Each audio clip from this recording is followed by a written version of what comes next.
여러분, 순간의 선택이 몇 년을 좌우합니까?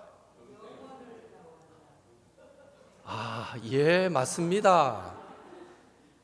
예, 저는 사실 물을 때 10년이 나오기를 원했는데 영원 평생 이러니까 할 말을 잃었습니다. 순간의 선택이 10년을 좌우합니다. 제가 찾아봐서 도대체 이 광고가 언제 나왔을까? 여러 기사를 보다 보니까 1981년에 이 광고 문구를 처음 사용했답니다.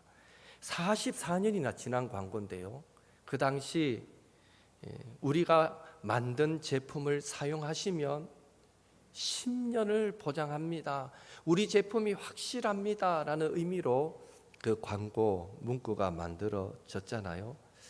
참 가슴에 착 달라붙는 광고인 것 같아요. 들으면 다른 제품 못 살 것 같은, 그래도 저거 사면 10년은 보장되는데 마음을 쏙 빼놓는 그런 광고가 아닐까.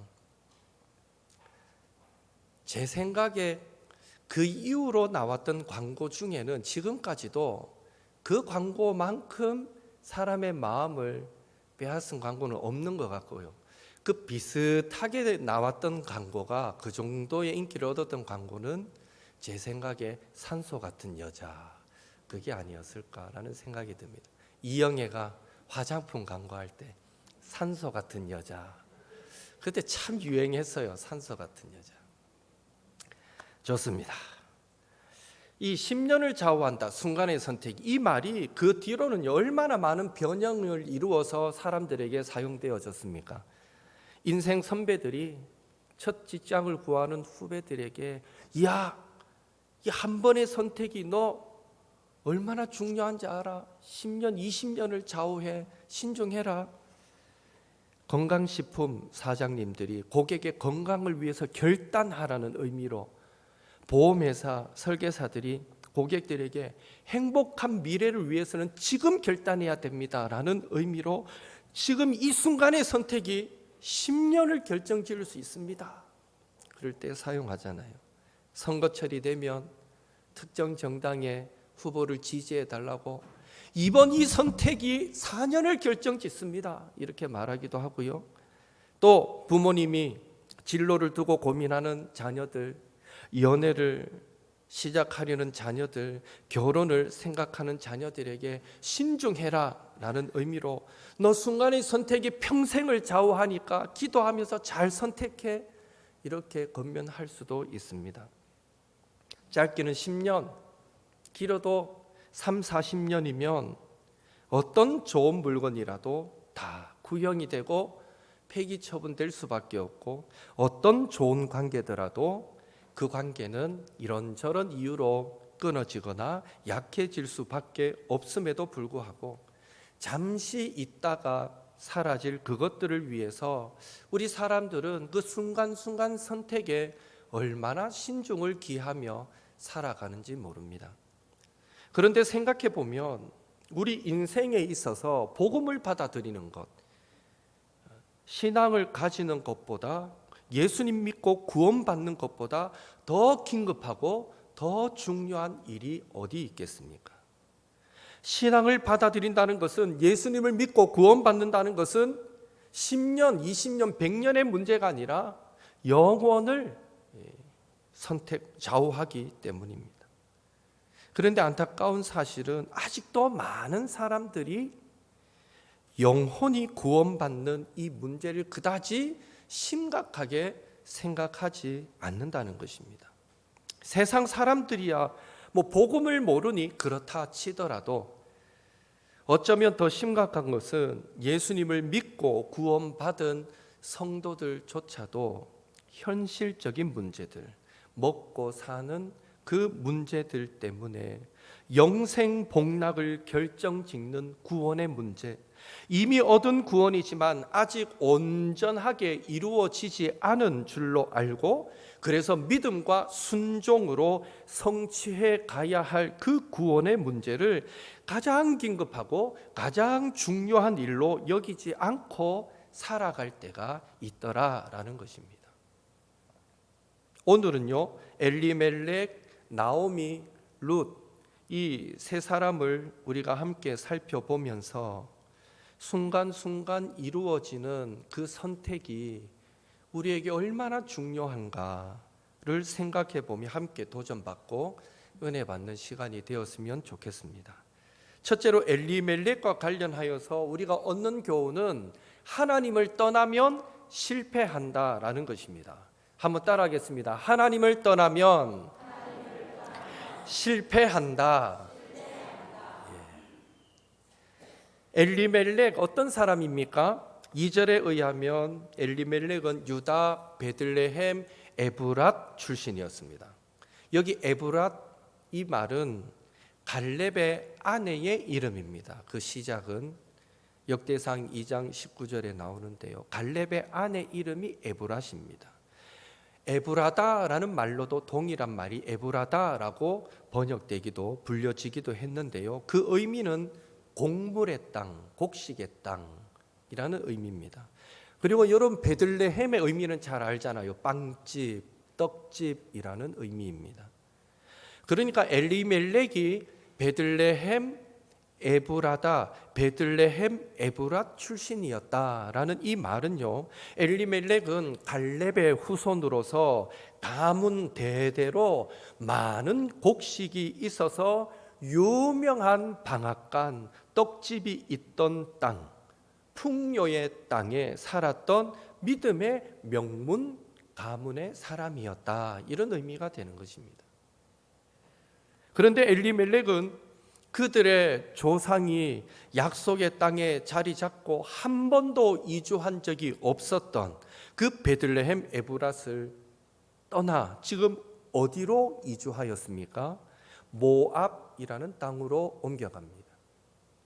모압은 아브라함의 조카 롯이 함께 길을 떠나서 가나안으로 가다가 또 가나안 땅에 와서 너무 양떼도 많아지고 숫자가 많아지니까 아브라함이 롯에게 조카야, 네가 좌하면 내가 우하고 네가 우하면 내가 좌할게. 한번 보고 네가 원하는 쪽을 먼저 선택해라 했을 때 우리가 다 아는 대로 소돔과 고모라 지역이 풀이 많고 물이 많은 것을 보고 조카가 그럼 저기 하겠습니다. 그래, 그럼 그쪽으로 가라 하고 이 롯이 소돔과 고모라를 선택해서 그곳에 가서 살잖아요. 잘 아시는 대로 그곳은 엄청나게 하나님 앞에 성적으로 범죄하고 타락했던 곳, 하나님의 심판이 곧 임할 땅이었거든요.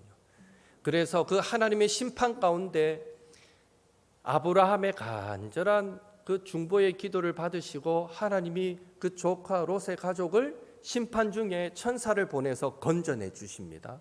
그때 롯의 아내는 뒤돌아봤다가 소금 기둥이 되어버리고 결국 살아남은 사람은 롯과 두 딸밖에 없었어요. 그래서 살아남은 곳에서 이 딸들의 생각에 우리가 어떻게든지 가문을 이어가야 할 텐데 이거 어떡하지 하다가 아버지에게 술을 먹이고 술에 취하여 잠에 빠지게 만든 상태에서 하루는 큰딸이 그 다음 날은 작은 딸이 아버지와 동침하게 되는데 그렇게 그 딸들이 아버지와 동침해서 낳은 아이의 이름이 모압이었습니다. 모압. 그게 모압의 기원이죠. 그런 의미에서 영적인 의미에서 보면 유다 베들레헴은 하나님이 계시는 곳, 젖과 꿀이 흐르는 약속의 땅을 상징한다면 모압은요 세상 방식으로 사는 곳, 하나님이 계시지 않는 장소를 의미합니다. 신앙적으로도 유다 베들레헴은 여호와 하나님을 섬겼다면 모압은 그모스라는 우상을 섬기던 곳이었습니다. 시편 1편 1절에 복 있는 사람은 악인들의 꾀를 따르지 아니하며 죄인들의 길에 서지 아니하며 오만한 자들의 자리에 앉지 아니하고, 하나님은 나의 왕이십니다 라는 그런 의미를 가진 이름의 사람 엘리멜렉.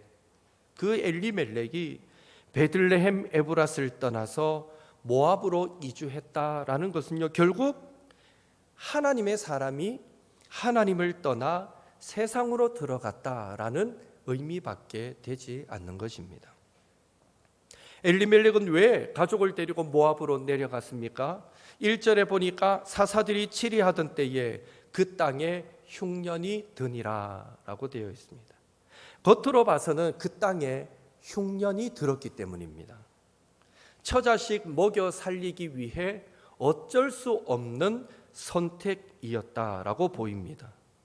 그러나 그때는요, 사사들이 다스리던 때입니다.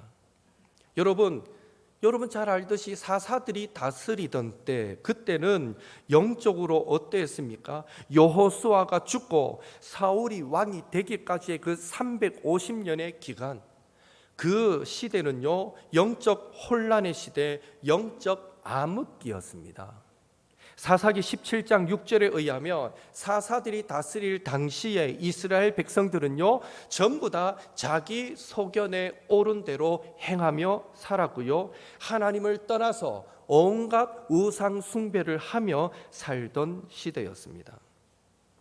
그런 의미에서 지금 유다 베들레헴에 임한 이 흉년은요, 자기 마음대로 살면서 우상 숭배하는 이스라엘 백성에 대한 하나님의 심판이고 하나님의 징계였습니다. 따라서 이전에 없던 흉년이 들었다면, 아무리 흉년이 들어도 베들레헴에는, 에브라세는 곡식이 끊어지지 않고 그곳은 먹을 것이 넘치는 곳이야 라던 곳인데, 그런 곳까지 흉년이 들어서 힘들어졌다면 자신을 돌아보고 영적으로 하나님으로부터 떠나 있던 것을 회개하고 돌이키는 기회로 삼아야 했는데, 안타깝게도 엘리멜렉은 오히려 약속의 땅을 떠나버리는 선택, 왕이신 하나님을 떠나버리는 선택을 하고 말았다라는 것이죠.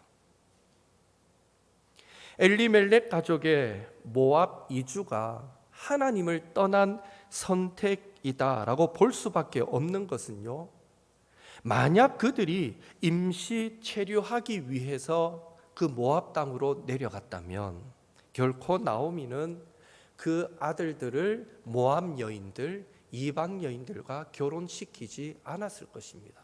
잠시 흉년을 피해 있다가 다시 돌아가서 제대로 결혼시켜야지 했을 텐데, 그 아이들이 다 장성하고 결혼까지 시킬 동안 그곳에 있었다는 것은요, 이미 그곳에 체류하기 위해서 이민 갔다라는 의미가 되는 것입니다. 그리고 나오미가 모압 지방에서 베들레헴 에브라스에 돌아오려고 했던 이유도요, 남편 죽고 두 아들이 죽은 후에 회개했기 때문이 절대 아닙니다. 6절에 보면요, 그 하나님께서 고향 땅에 흉년을 거두시고 양식을 주셨다라는 소식을 들었기 때문이었습니다. 이 사실을 전제할 때에 엘리멜렉의 모압 이주는요, 그 주요 동기가 임시 체류가 아니라 이방 전도가 아니라 그저 먹고 살기 위한, 철저히 생계를 위한 이민이었다라는 것이죠. 이제 좀 살만하게 되었다라는 소리가 들리니까 그제서야 옮겨갔던 것입니다. 그렇다면 엘리멜렉이 이 모압 땅으로 이주한 결과가 어떻게 되었습니까? 결과적으로 약속의 땅을 떠난, 하나님을 떠난 엘리멜렉의 가정에는요, 흉년과는 비교할 수 없는 더 큰 위기와 불행이 찾아오고 말았던 것입니다. 구체적인 원인은 알 수 없지만 모압으로 이주하고 얼마 되지 않아 엘리멜렉은 죽었습니다. 나오미 혼자서 이방 땅에서 두 아들을 힘들게 키워 기껏 장가를 보냈더니 그 두 아들 역시 모두 죽어버리고 말았습니다. 혈통이 완전히 끊어지고 말았던 것입니다. 모압으로 이주한 지 불과 10년 만에 일어난 일들이었습니다. 이 세 사람의 죽음은 결과적으로는요, 실용주의, 편리주의, 현실주의에 근거하여 하나님을 떠나 자기 소견에 옳은 대로 행하던 자들을 향한 하나님의 징계였던 것입니다. 엘리멜렉 가정에 내려진 이런 무시무시한 하나님의 징계가 오늘 우리에게 가르쳐 주는 것은 하나님을 떠나 자기 마음대로 자기 소견대로 행하는 자는요, 그가 아무리 똑똑하다 할지라도, 아무리 그가 시대적 흐름을 잘 읽고 빠르게 파악한다 할지라도, 아무리 좋은 배경, 많은 재물을 가지고 있다 할지라도 궁극적으로는요, 손실과 상실과 실패를 맛볼 수밖에 없다라는 것입니다. 다시 말해, 하나님을 떠나면, 하나님의 말씀에서 멀어지면 개인과 가정과 사회와 국가에는 위기가 찾아올 수밖에 없다라는 것을 분명하게 말씀해 주고 있습니다. 지금도 사탄은 성도들에게 세상을 보여주면서 하나님의 길, 십자가의 길을 자꾸만 포기하도록 유혹합니다. 한 번씩 내려놓으라고 유혹합니다. 그런 사탄의 유혹에 빠져서 세상적 성공, 명예, 물질을 얻기 위해, 쾌락을 추구하기 위해 하나님을 떠나 믿음도 양심도 저버리고 해서는 안 될 일을 행하는 사람들이 얼마나 많은지 모릅니다. 지금 당장은 자기 뜻대로 행하는 그들이 더 잘 사는 것 같이 보이고 더 잘 되는 것 같을지 몰라도 엘리멜렉의 경우를 통해 보았듯이 그들의 결말은 궁극적으로 손실이요, 상실이요, 실패뿐이라는 것을 우리는 잊지 말아야 합니다. 바라기는 엘리멜렉과 함께 같은 베들레헴에 살면서 동일한 흉년을 경험하였음에도 약속의 땅을 떠나지 않고 하나님에게서 멀어지지 않았던 보아스라는 사람은요, 궁핍하여 가난해지지 않았습니다. 흉년에 그 약속의 땅에 머물러 있다 해서 그가 궁핍해지고 가난해지지 않았습니다. 궁극적으로 그는 예수님의 조상이 되는 축복도 누렸습니다.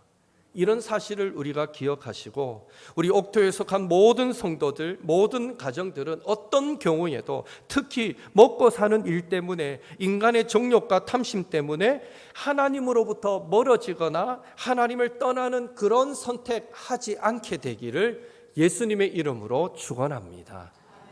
둘째로 나오미와 관련하여 얻는 교훈은요, 하나님을 떠난 사람은, 하나님을 향해 떠난 사람은 회복된다는 것입니다. 한번 따라 합시다. 하나님을 향해 떠난 사람은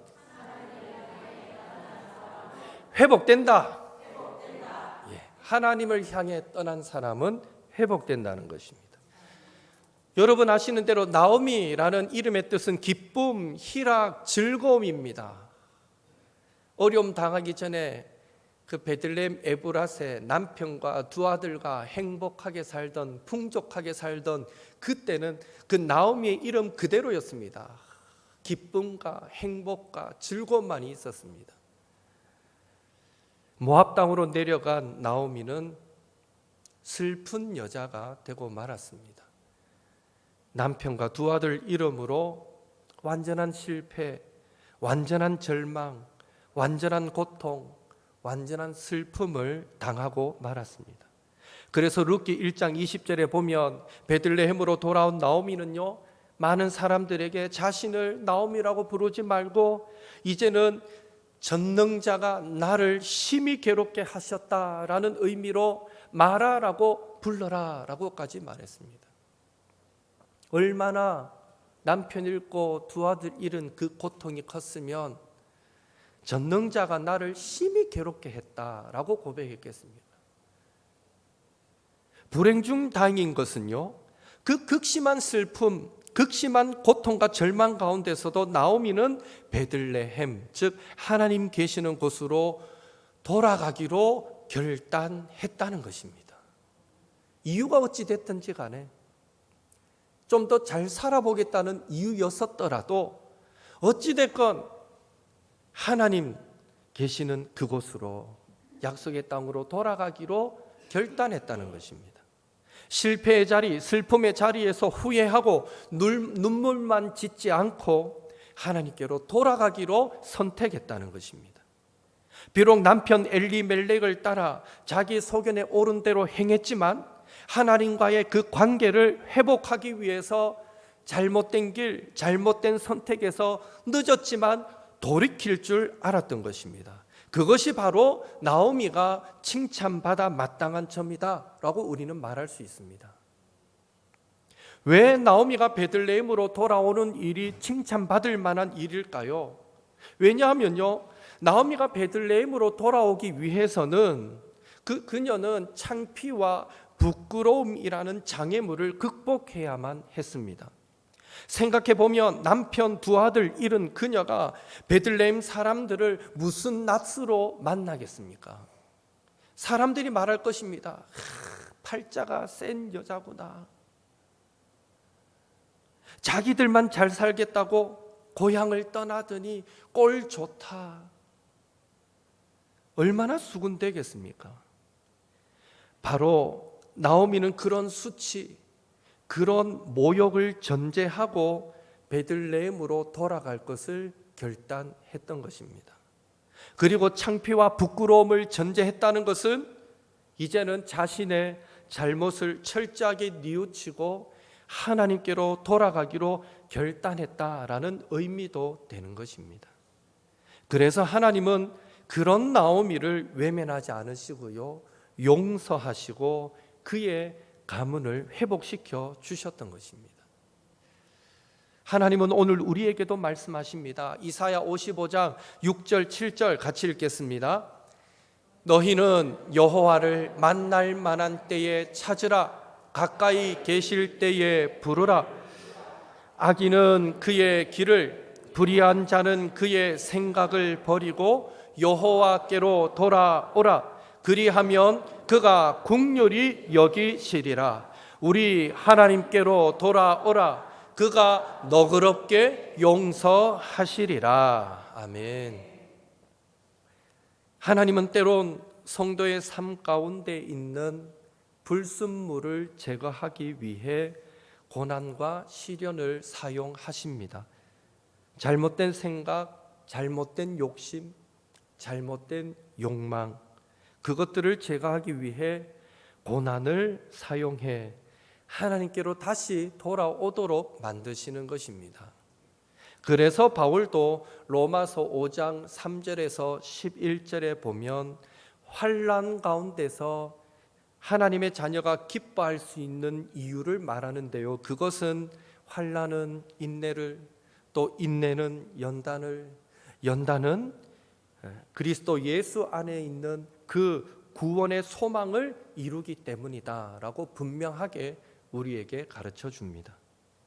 바라기는 베들레헴으로 돌아가겠다는 나오미의 그 선택과 결단이 당장에 그녀가 처한 그 참담한 현실, 엉망이 되어버린 그녀의 가정을 선하게 바꾸어 놓지는 않았지만, 그러함에도 그 결단이 축복된 가문의 미래를 여는 씨앗이 되었다라는 사실을 기억하시고, 혹 우리도 인생을 살면서 시대의 흐름을 쫓아 하나님을 떠나 자기 소견대로 행하다가 혹 실패의 자리, 고통의 자리, 슬픔의 자리를 만나게 된다면 후회하고 눈물만 짓지 마시고 나오미처럼 하나님께로 돌이키심으로 당장 인생의 문제가 해결되지 않고 당장 내 처한 현실이 바뀌지 않는다 할지라도 궁극적으로 회복하시는 하나님의 은혜를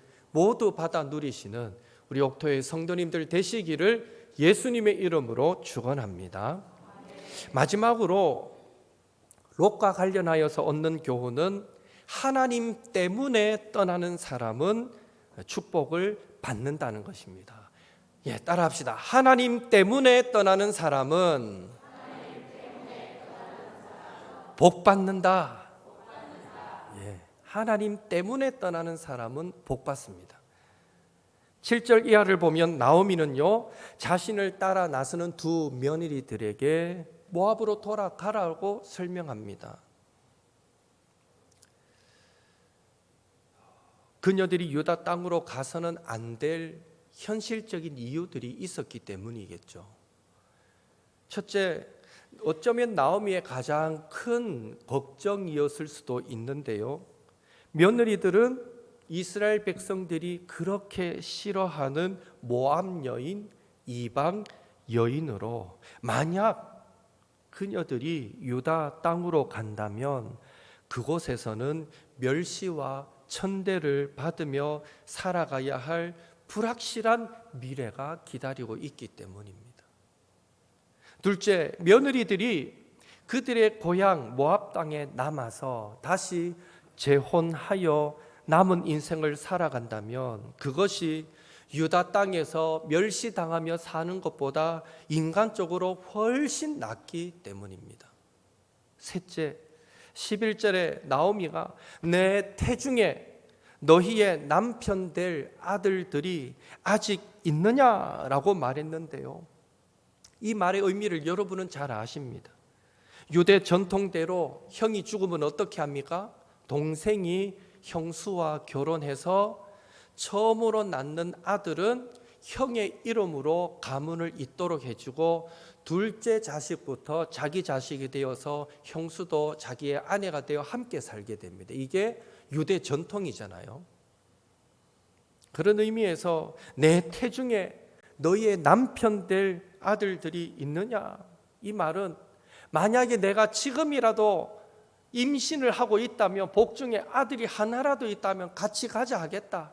그러면 이 낳아가지고 한 15년, 18년 또 키아가 그때 너희들하고 결혼시키면 그렇게 자녀 놓으면 나중에라도 가정 꾸릴 수 있지 않겠느냐. 그러면 내가 가자 하겠는데 이 말이잖아요. 내 복중에는 아기도 없다는 거예요. 나와 함께 가면 너희들에게 기다리는 것은 철저한 어떤 수치와 조롱과 모욕과 어려움밖에 없다는 거예요.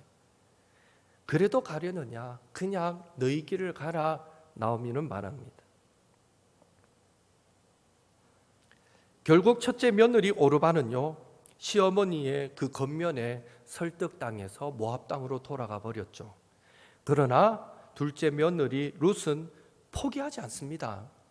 룻은 불쌍하고 혼자 된 그 늙어버린 시어머니를 버릴 수 없었습니다. 그래서 우리가 잘 아는 이 고백을 합니다. 16절 17절 같이 읽겠습니다.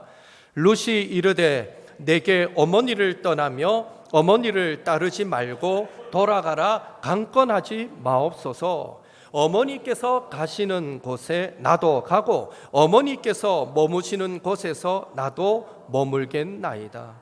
어머니의 백성이 나의 백성이 되고 어머니의 하나님이 나의 하나님이 되시리니 어머니께서 죽으시는 곳에서 나도 죽어 거기 묻힐 것이라. 만일 내가 죽는 일 외에 어머니를 떠나면 하나님께서 내게 벌을 내리시고 더 내리시기를 원하나이다 하는지라. 참 감동 그 자체입니다. 룻의 이 고백에는요, 인간에 대한 윤리도 있지만 하나님을 향한 아주 신실한 신앙의 고백이 담겨 있습니다.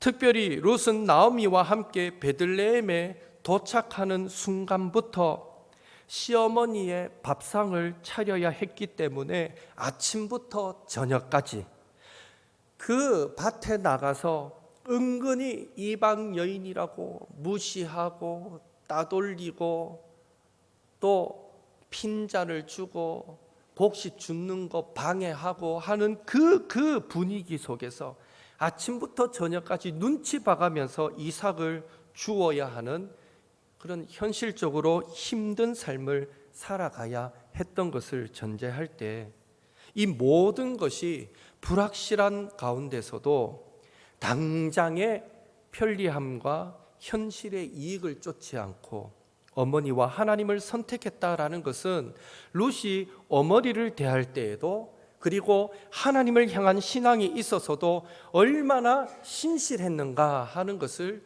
우리는 알 수 있습니다.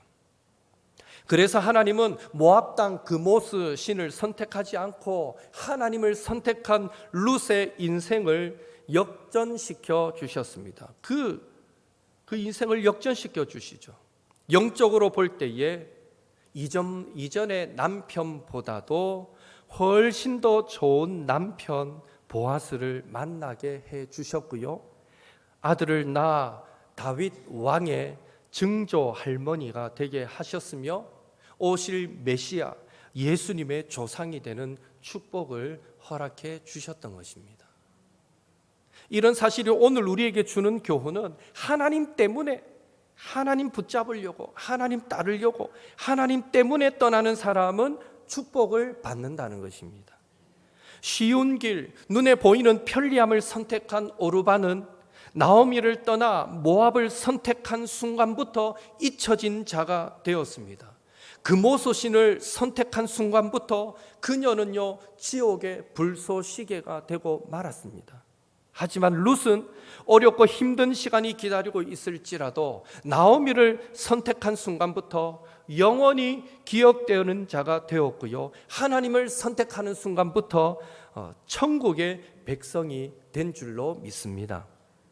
바라기는 하나님을 선택함으로 축복받았던 이 룻은 한 번의 그 선택이 영혼을 좌우한다는 것을 어떤 누구도 하나님께로 돌아오기만 하면 당장의 상황이 바뀌지는 않을지라도 반드시 축복받는다는 것을 보여주는 산 증인이 되었던 것을 기억하시고, 우리도 어떤 순간에서도 우리가 내리는 선택은 자기 생각대로, 자기 소견대로 내리는 선택이 아니라 하나님을 위한 선택, 하나님을 향한 선택, 하나님을 따라가기 위한 선택이 되어야 하며, 설령 손해보더라도 그것이 우리가 내릴 수 있는 최선의 선택임을 믿음으로 확신하며 살아가는 우리 옥토의 성도님들이 되시기를 바랍니다. 더 나아가 우리 주변에는 아직도 예수님을 알지 못하고 살아가는 많은 사람들이 있는데, 그들이 내릴 수 있는 최고의 선택도 더 이상 이 세상을 따르지 않고 축복의 근원이 되시는 하나님을 선택하는 것이며, 그 한 번의 선택이 그들의 영혼을 좌우한다라는 것도 기억하셔서 더 많은 사람들, 우리 주변에 더 많은 사람이 예수 믿고 구원받으며 축복된 인생을 걸어갈 수 있도록 부지런히 그들에게 권하고 전도하기도 쉬지 않으시는 우리 옥토의 모든 성도님들 되시기를 예수님의 이름으로 축원합니다. 함께